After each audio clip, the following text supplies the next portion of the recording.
الرئيس الجزائري يفاجئ المنتخب المغربي بعد فوزه على منتخب كندا وتأهله إلى الدور الثاني في كأس العالم 2022،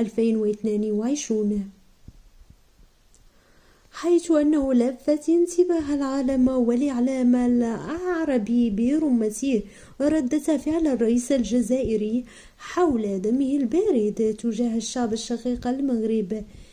حيث أن رئيس الجزائر لم يقم ببعث التهنئة ولم يغرد بها عبر السوشيال ميديا على انتصار الأسود العظيم، بل أكثر من هذا، فقد رفض الإعلام الرسمي الجزائري نقل فوز المنتخب المغربي برسم نهائية كأس العالم.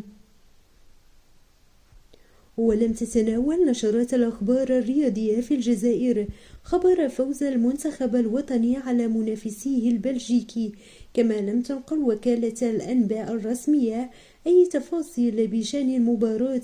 التي انتهت لصالح الأسود، فيما خصصت حيزا مهما لمقابلة كرواتيا وكندا.